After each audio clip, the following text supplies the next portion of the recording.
Have you ever wondered how one dynasty managed to rewrite the history of an entire country? Why did nearly 3 centuries of Romanov rule erase whole empires and entire cultures from memory? How did they succeed in rewriting the past so thoroughly that many facts are now considered myths or fabrications? Who was behind the mass renaming of cities, the destruction of archives, and the shifting of historical narratives?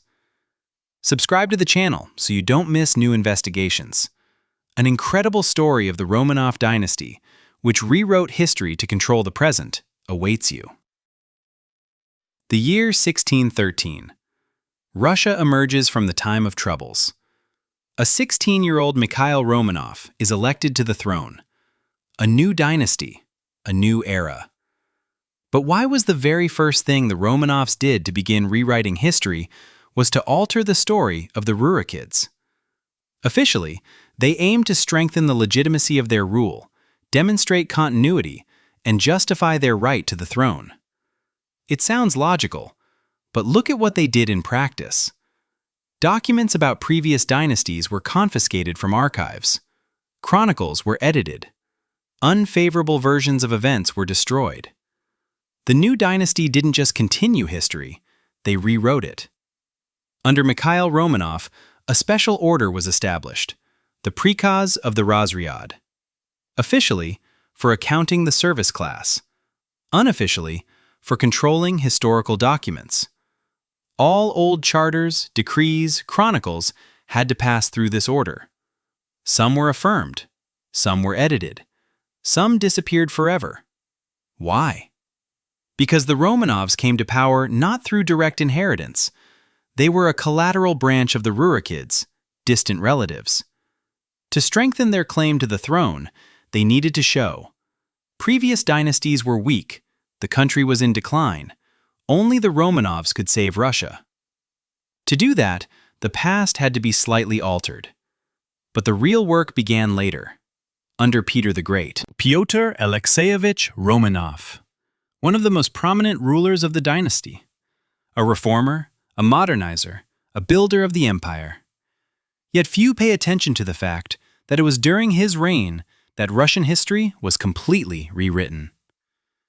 The year 1724. Peter establishes the Academy of Sciences, officially for the development of science and education. But look at whom he invites there. Germans. Gottlieb Siegfried Bayer, Gerhard Friedrich Miller, August Ludwig Schlözer. All three are German scholars who do not speak Russian and had never been to Russia before their invitation. Why not Russian historians? Why not scholars from the Kiev-Mohyla Academy, which had existed for over 100 years? Why not monks and chroniclers who preserved ancient manuscripts? Why invite foreigners to write the history of a foreign land? The official answer? Russia lacked historians of that caliber. European standards, scientific approach, objectivity were needed. It sounds convincing, but then why did Russian scholars who tried to challenge the Germans lose not in scientific debates, but in political intrigues? Mikhail Lomonosov, a Russian scientist, encyclopedist, founder of Moscow University. He wrote his own version of Russian history. He argued with Miller and Schlözer, accusing them of distorting facts. He insisted that Russian history was older and richer than they depicted. Yet, his works were not published during his lifetime. His manuscripts disappeared after his death, and when they were discovered 100 years later, half of the texts were missing. Coincidence? Or deliberate destruction of an inconvenient version? German historians crafted the version of Russian history we know today. Rurik, the Varangian who came from the West. Russia was created by foreigners. Before Rurik, there were only wild Slavic tribes incapable of statehood. The Romanovs are saviors who revived Russia after the time of troubles. Everything seems logical, everything convenient, and most importantly, everything benefits the Romanov dynasty.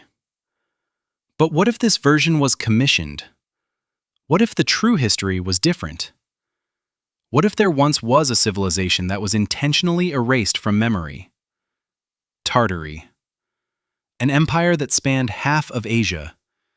It's absent from modern textbooks, yet it appears on maps from the 17th and 18th centuries. And it vanished, precisely during the Romanov era. First, physically, in a catastrophe at the beginning of the 19th century. Then, from history itself, through the efforts of court historians. By the mid-19th century, Tartary had become a myth, and 100 years later, it was simply forgotten altogether. The Romanov dynasty ruled Russia for 300 years. During that time, they built an empire. But the price was high. To strengthen their power, they rewrote the past. And today, we study not the real history of Russia, but a version created to order by the dynasty. Gottlieb Siegfried Bayer arrived in St. Petersburg in 1726. He didn't speak Russian. He didn't study Russian chronicles. He had never been in Russian archives. Yet, he authored the first scientific history of Russia for the Academy of Sciences. His main thesis? Russian statehood was created by Scandinavian Varangians. The Slavs themselves were incapable of organization. They needed foreign rulers. A convenient theory for the Romanov dynasty. It shows Russia has always depended on foreigners. Peter the Great, who invited thousands of Europeans for reforms, was simply continuing an ancient tradition. Nothing new. Everything logical. But there's a problem. Russian chronicles describe Rurik not as a Scandinavian, but as a prince from across the sea. The sea could be any: Baltic, Black, Caspian. Varangians are not necessarily Scandinavians. It's a common term for seafaring warriors. They could have been Slavs. Bayer didn't know this.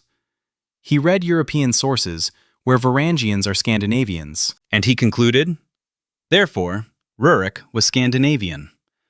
Simple, logical, but not supported by documents. Gerard Friedrich Miller arrived in Russia in 1730. He was tasked with studying Siberia, collecting documents, and writing a history of its annexation. He traveled for 10 years, gathered an enormous archive. But when he returned and presented his findings, a storm erupted. Miller claimed, Siberia was inhabited long before the Russians arrived. There were advanced states there, cities, trade, culture. The Russians didn't discover Siberia, they conquered it, and not always peacefully. This did not fit into the official narrative. The Romanovs wanted to hear that Siberia was a wild frontier tamed by Russia. Miller was forced to rewrite his work. Mentions of advanced Siberian states were removed. The role of Russia as the civilizer was emphasized. He complied. The original manuscripts disappeared. August Ludwig Schlözer, the most ideologically consistent of the three, did not just write history. He crafted a concept. His main idea? Russian history begins with Rurik. Before him, chaos, savagery, absence of statehood. The Slavs were an underdeveloped people, incapable of self-organization. Only the arrival of the Varangians gave them a state. This theory is known as the Normanist theory. It became official under the Romanovs. It was taught in schools, universities, and seminaries. It formed the basis of all history textbooks. Today, most people consider it the truth. But Schlözer had opponents. Mikhail Romanov openly debated him. He argued that the Slavs had statehood long before Rurik, that the Varangians were not Scandinavians, but Baltic Slavs, that Russian culture is older and more authentic than Germans claimed. Lomonosov wrote a multi-volume ancient Russian history, but it was not published during his lifetime. After his death, the manuscripts ended up at the Academy of Sciences. the very institution where Miller and Schlözer worked. When 100 years later, Lomonosov's works finally saw publication, it turned out most of the texts were missing, especially the chapters where he challenged the Normanist theory. Coincidence or censorship? There's another point. All three Germans worked not out of enthusiasm, but for substantial pay from the imperial treasury. Bayer, 300 rubles a year, equivalent to the income of an average landowner. Miller, 500. Schlözer, 700. By those times, fortunes. For what? Scientific work? Or for creating a desired version of history? Just look at the result. By the end of the 18th century, the official history of Russia was formed. Rurik was a Varangian. Before him, savagery. The Romanovs were the legitimate heirs of a 1,000-year tradition. Siberia was an empty land, civilized by Russia. Tartary? What are you talking about?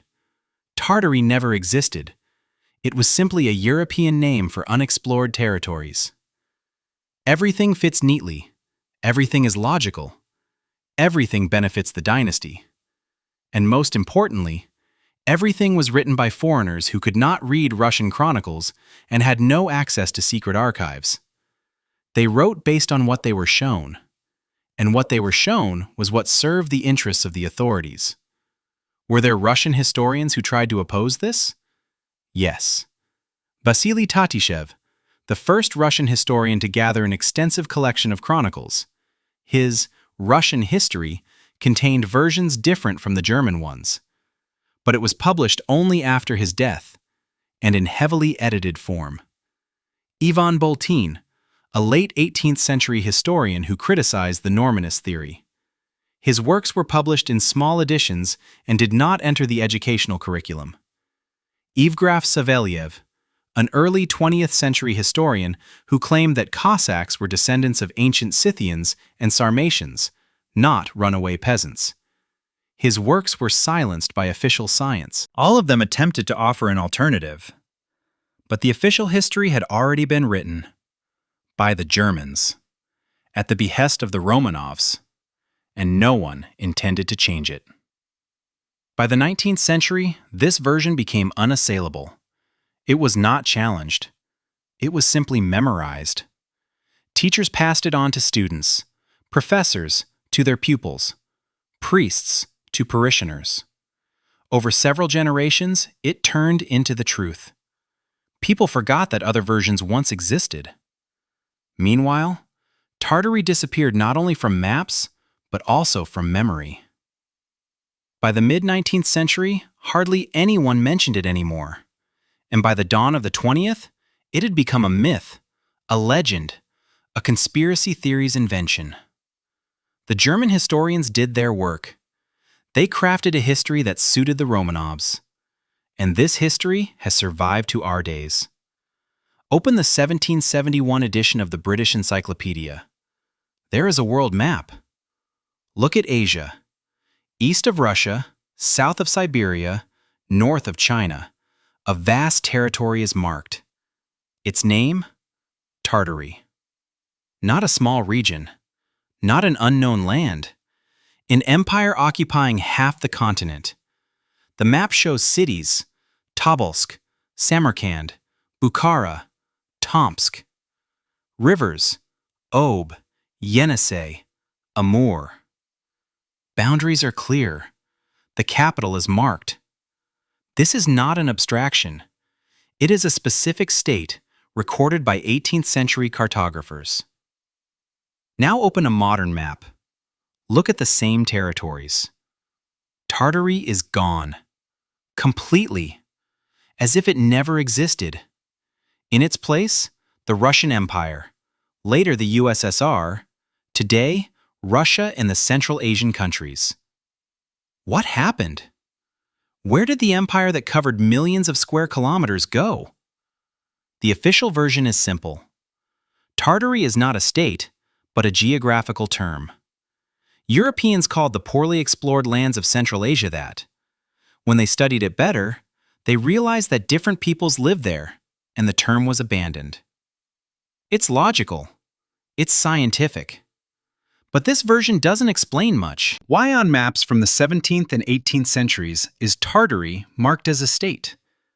Why are capitals, borders, provinces indicated? If it's just undiscovered lands, why such details? Cartographers didn't draw fantasies. They worked with information from travelers, traders, envoys. Marco Polo in the 13th century wrote about Tartary. He described its cities, peoples, rulers. Plano Carpin in 1246 visited the Tartarian capital, Karakorum. He left detailed records about the Khan's palace, customs, army. These are not legends. These are documented journeys. On the 1320 map by Sanudo Visconti, Tartary is marked as an empire between the Black Sea and Cathay, China. On the 1460 Venetian map, around the Caspian Sea, 20 Tartarian toponyms are noted. On the Borgia map, there are yurts, camels, nomads of Tartary. These are not abstractions, they are concrete geographic data. The 17th century French encyclopedia contains an article about Tartary. The Spanish encyclopedia of the late 18th century as well. Cardinal Dionysius Petavius, in his Universal History, late 16th, early 17th century, mentions Tartary as a real state. All these sources were created before the Romanovs or at the beginning of their reign. And now, look at what happens next. In the 19th century, references to Tartary sharply decline. By the middle of the century, it disappears from encyclopedias. By the early 20th century, almost no one writes about it. By the end of the 20th century, it is turned into a myth, a legend, a conspiracy theory. What changed? Why is a state that appeared on maps and in encyclopedias for 200 years suddenly reduced to a geographical term? Could it be because the Romanovs occupied its territories and rewrote history? Look at the chronology. Before 1613, the accession of the Romanovs, Tartary appears on all maps. In the 17th, 18th centuries, it still exists but gradually shrinks. By the early 19th century, its borders are blurred. By the mid-19th century, it disappears entirely. It is precisely during this period that the Russian Empire actively expands eastward. The annexation of Siberia, Central Asia, the Far East, is officially called exploration. But old maps already depict these territories as part of Tartary. So, Russia was not colonizing empty lands. It was occupying territories that already belonged to someone else. To whom? Officially, nomadic tribes without statehood. But maps tell a different story. They show cities, borders, provinces. These are signs of a state, not chaos. There is another point. After these territories were annexed, a wave of renaming began. Cities received new names. Rivers, new names. Old toponyms disappeared. Why? If these were just wild lands, why rename them? But if they had their own culture, their own names, their own history, then renaming makes sense. The new authorities erased the memory of the old. Simultaneously, work with maps was underway. Old maps depicting Tartary were withdrawn from circulation. New maps were printed without it. By the mid-19th century, finding a map with Tartary became almost impossible. Today, they are kept in museums and archives, as curiosities, as errors of old cartographers. But is it really an error? Or a deliberate destruction of inconvenient information? Look at the arguments of official science. Archaeologists say, there are no material monuments of a unified civilization in these territories. But how to search for them if excavations were conducted under a specific version of history? If everything that doesn't fit the official narrative is explained away as local cultures, nomadic tribes, unknown artifacts? Historians say, there are no written sources about Tartary as a state. But we just listed dozens of maps and encyclopedias where it is mentioned. Isn't that enough? Or do we need documents from Tartary itself? And where to find them if archives are closed, documents destroyed, and those remaining declared forgeries or misinterpreted? Circular logic. Tartary doesn't exist because there is no evidence. There are no proofs because they were destroyed. And since they are gone, it means Tartary never existed. Convenient. But maps remain, and they show. For several centuries, European cartographers marked Tartary as a real state. Not everyone was mistaken all at once. Not everyone copied someone else's error. They recorded what they knew from travels, trade, diplomatic contacts. Then came the Romanovs. They occupied these territories, renamed cities, rewrote history, and declared Tartary never existed. It's just an old name for unknown lands. Forget it. And we forgot. After a few generations, Tartary turned into a myth. Today, anyone who talks about it is considered a conspiracy theorist. Official science dismisses it, another fantasy not worth attention. But maps do not lie. Encyclopedias do not fabricate. Travelers do not invent cities they visited. Tartary existed. It covered vast territories. It had cities, trade, culture. And then it disappeared. Physically, in a catastrophe at the beginning of the 19th century. From history, through the efforts of the Romanovs and their historians. And today, we study the version that Tartary never existed. A convenient version. Logical. But what if it's false? Moscow, 1626. The Kremlin is burning. The fire destroys the Tsar's archive, the repository of ancient manuscripts, chronicles, decrees. Officially, an accident, careless handling of fire. But it's the first major fire under the Romanovs, and it destroys precisely historical documents. St. Petersburg, December 17, 1837. The Winter Palace is engulfed in flames. The fire lasts 3 days. The temperature inside reaches such heights that metal structures melt. The second and third floors are completely burned out. The interiors designed by Rastrelli, Quarenghi, Montferrand perish. But the greatest loss? The documents. Manuscripts and chronicles relating to various events in Russian history.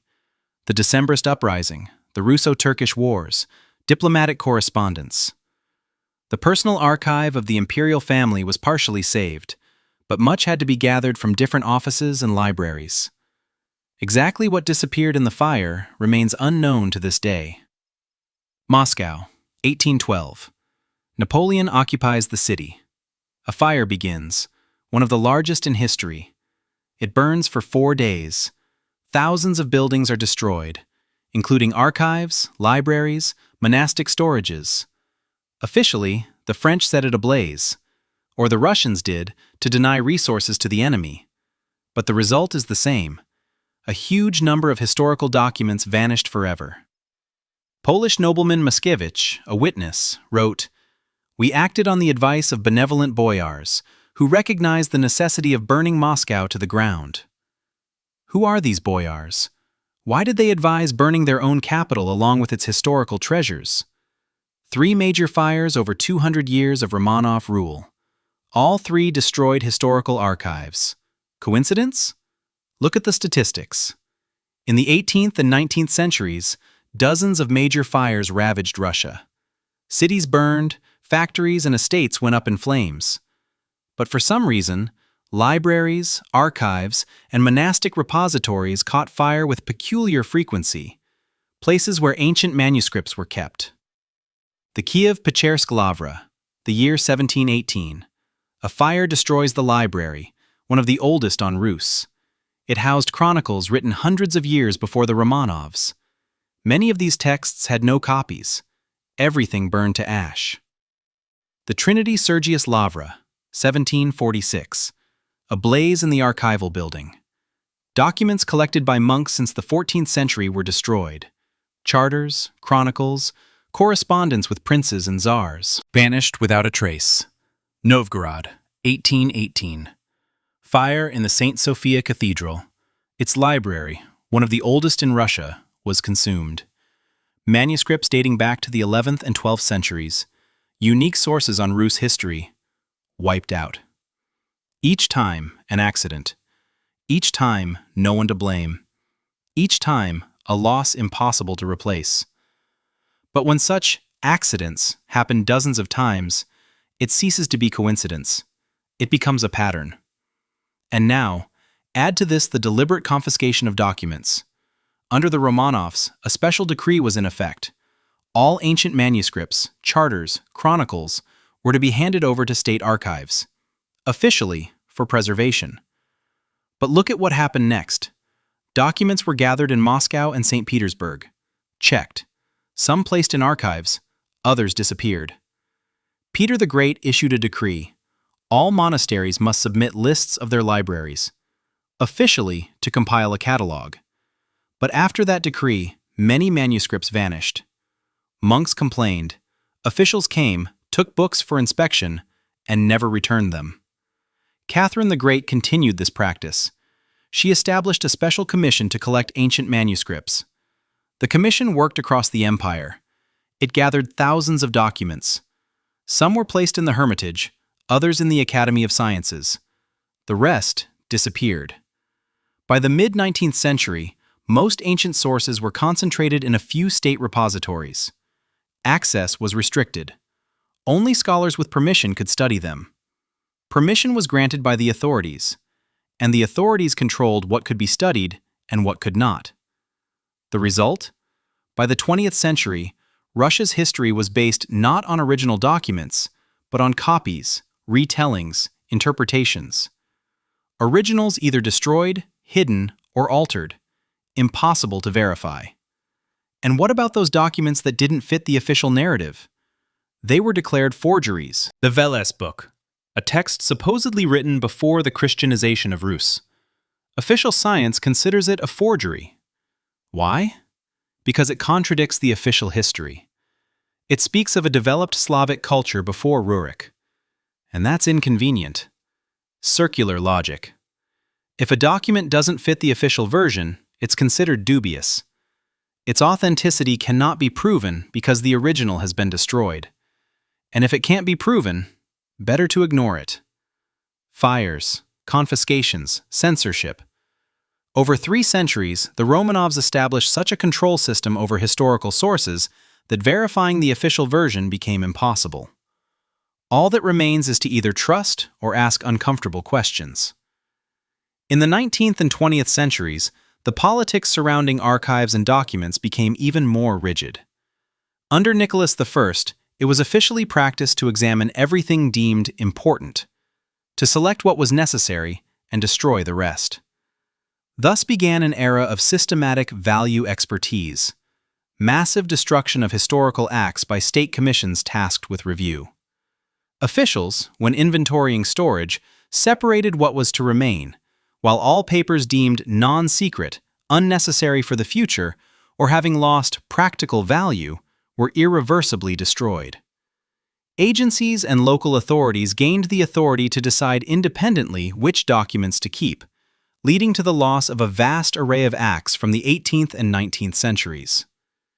In the 20th century, destruction reached particularly large scales during revolutions, civil wars, and predominantly throughout the Soviet era.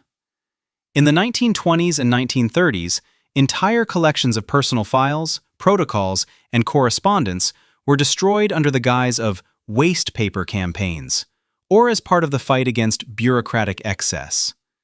Even chronologically unique documents were erased.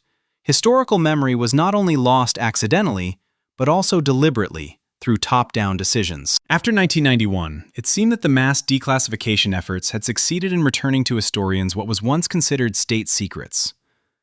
Yet in practice, not all cases are made publicly accessible. A significant portion of archives remains under lock and key, as not valuable or dangerous to the current political regime. The scale of losses is enormous.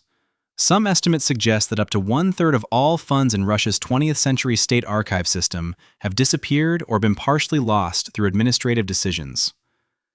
The destruction of documents selected by opaque criteria adds another layer to the falsification of the past, residues of which are visible only in white spots in the archives and strange gaps in history. When the Romanov authorities expanded into new territories, the first changes were not only borders, but also place names on maps. During the 18th and 19th centuries, waves of renaming swept through cities, rivers, and entire regions. Old toponyms, Bulgarian, Tatar, Finno-Ugric, Turkic, Mongol, Volga region, gradually gave way to Russian and imperial variants through official decrees and everyday speech. This process was not a one-time event. It stretched over decades, transforming the region's identities more profoundly than any administrative reform. A typical example, Romanov and Borisogledsk. Until 1822, two cities stood on opposite banks of the Volga, connected by the region's ancient history. Under Alexander I, these settlements were merged into one city, Romanov-Borisogledsk. The coat of arms was assembled from old parts, with formal regard for memory, but in reality, a completely new administrative center for the empire was created. In Siberia, southern Russia, and the Volga region, dozens of cities received new names in honor of members of the dynasty. Orthodox holidays, victories, and outstanding administrators. Kazan was cloaked in Russian neighborhoods and toponyms. The old Bulgar transformed into Spassk. District towns became Alexandrovsk, Yekaterinburg, Pavlovsk, Blagoveshchensk, Nikolaevsk. New settlements along the Amur or in Primoria were initially named after future emperors: Nikolaevsk on Amur, Alexandrovsk Sakalinsky, Romanov on Murman, modern Murmansk. Formally, this policy was presented under the slogan of standardization to facilitate governance. But behind it lay a clear goal: to make the collective memory of the people readable only by the new imperial officials, not by the descendants of the previous elites. Changing names, even affecting speech patterns, grad, sk, berg, truly erased ties to former rulers and cultures. The village of Charish became Nikolaevsk, then was renamed again. Settlements with local shrines were renamed not only by decree, but also in everyday speech. Instead of local legends and tales, official histories were established. Cities named after victories, temples, monarchs. Sometimes toponyms changed by order, sometimes amid administrative mergers, sometimes naturally through new maps and textbooks. Archaic Turkic, Bulgar, Finno-Ugric, Persian, and Mongolian names faded into oblivion. Whole layers of geography became alien to their own populations. And even deeper, renaming surnames and genealogies. Noble families, preserving recognized non-imperial names, either adopted Russian spellings under duress or severed ties with their ancestors' memory.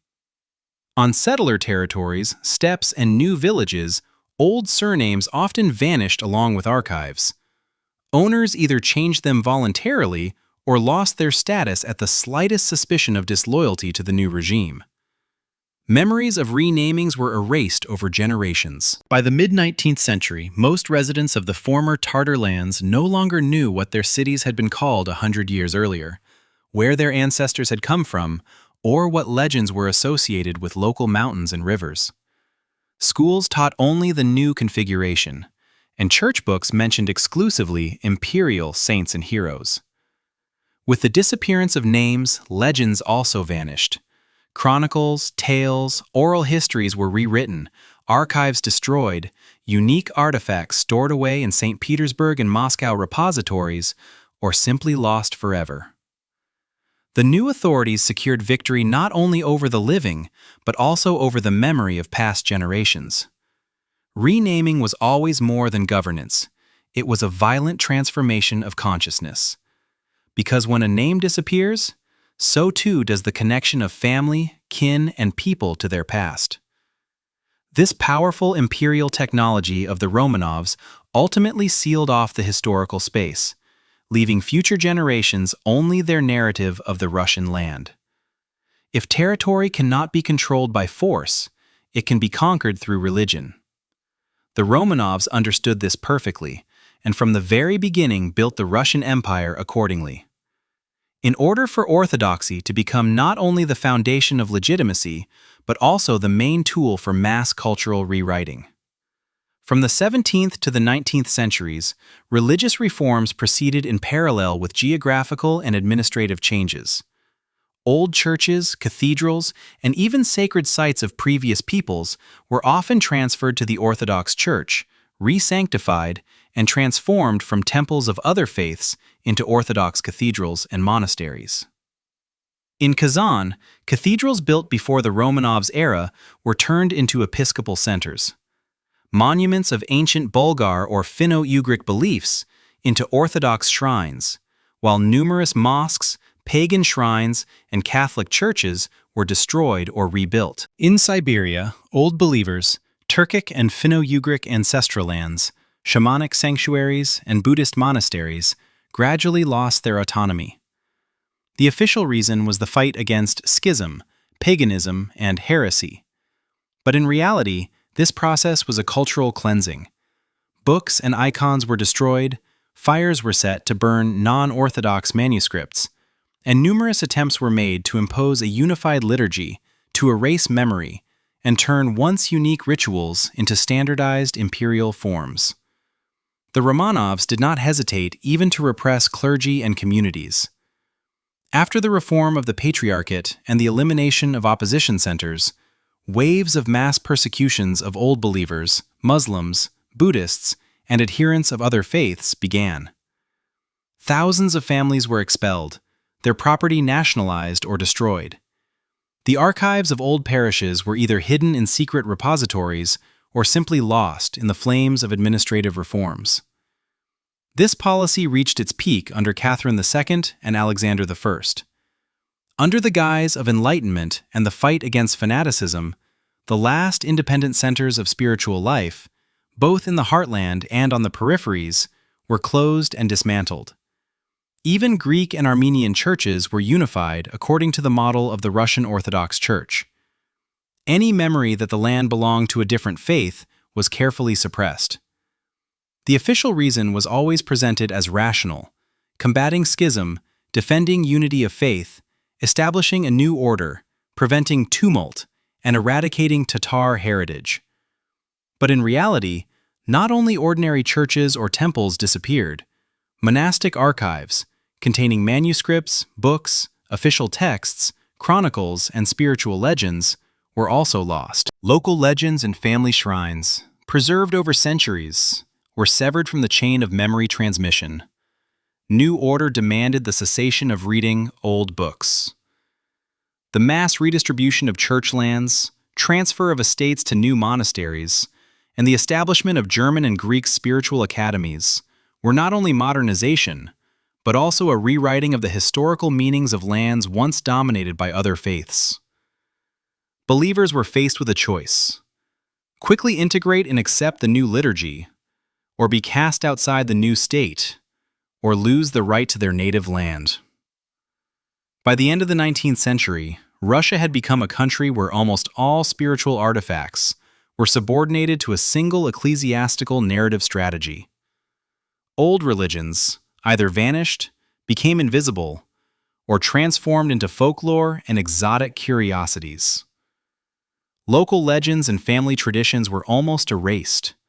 Even the Old Believers, surviving in remote corners, lost the right to teach their children their customs. This religious cleansing proved as effective as administrative reforms and renamings. Instead of a layered, multifaceted past, the territory of the Romanov Empire acquired a monolithic cultural and spiritual face, completely stripped of foreign beliefs, memories, and rituals. Thus, religious policy became the final chord in a grand operation to erase the true history of the new Tsarist lands. 3 centuries, 3 generations of one dynasty, and an entire country transformed from a conglomerate of peoples and memories into a unified imperial model. The Romanovs didn't just change rulers, they rewrote the very fabric of history, making the past the foundation of their legitimacy and facts tools of governance. The old lands, seized by the empire, were forcibly reshaped. The population lost native toponyms. Entire cities and regions faded from memory, along with their former names. In their place arose imperial centers, their names directly linked to monarchs, victories, and religious festivals, each new settlement bearing the dynasty's logo. Even the surnames of local elites were adjusted to fit the Romanov ideal. Ancient genealogies were erased or truncated. Alongside renamings and mass resettlements, a process of total archival control was underway. Fires and administrative reforms destroyed whole layers of manuscripts, chronicles, and documents. Anything that could contradict the new version of history was stored in special archives or declared forgeries. Significant artifacts were sent to St. Petersburg and Moscow. The rest vanished without a trace. Religious policy cemented the victory of the new narrative.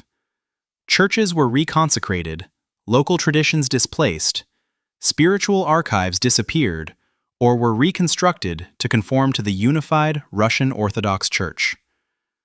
Even ancient centers of other faiths were either razed or rewritten under imperial decrees. Official Russian history became more rigid and uniform with each new monarch.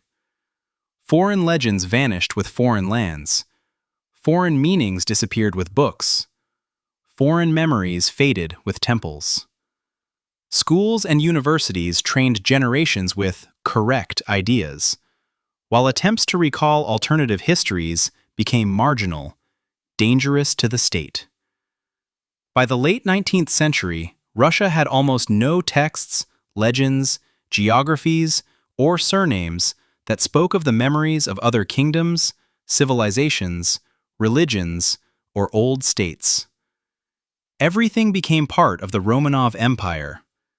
Even what didn't fit officially was absorbed into a vast, silent space where the past now belonged solely to the new authority. But traces remained. In archives of special repositories, in museum storerooms, in the toponymy of individual villages, in folklore of vanished peoples, in fragmentary correspondence of archivists and old believers. And if you piece together all the links into a single chain, it becomes clear that the history of Russia was never linear, transparent, or unified. It became so only because it was rewritten. The Romanovs built their empire not only through sword and reforms, but also through mass erasure, rewriting, and nullification of inconvenient memories. Their new history became a tool of power and a means of survival for the dynasty itself. And everything that didn't fit disappeared almost without a trace. I do not claim to hold the absolute truth, nor do I intend to impose my point of view on you. What you hear is not a conspiracy theory, not fiction, nor a loud proclamation. It is a collection of facts, maps, vanished names, lost books, and changed surnames. I am simply presenting you with documents, information, details, so that everyone can piece together their own picture of the past. How to use it, that's only your choice. You can close your eyes and continue reading textbooks or watching official films. You can dive headlong into archives, engage in local history, search for ancient toponyms. Or you can simply observe how old names disappear and history changes right before our eyes. The main thing? Never stop asking questions. Seek the truth. Explore the new. Uncover unexpected facets of the familiar world. Do not accept any version of the past at face value. Look wider, compare, juxtapose. Be skeptical and curious at the same time. Then, the truth will reveal itself from the most unexpected sources: maps, archives, folk songs, forgotten family legends. And if you feel that behind the familiar history there is something more, keep searching. The truth does not lie on the surface. It is buried beneath layers of dirt, rewritten documents, and forgotten names. But it exists, and traces lead to it. Subscribe to this channel if you want to continue this journey. Many more secrets, tangled stories, and unsolved mysteries await us. We will explore what the textbooks keep silent about. Search for what has been hidden from us. See you in the next investigations. The truth is somewhere nearby. You just need not to be afraid to seek it.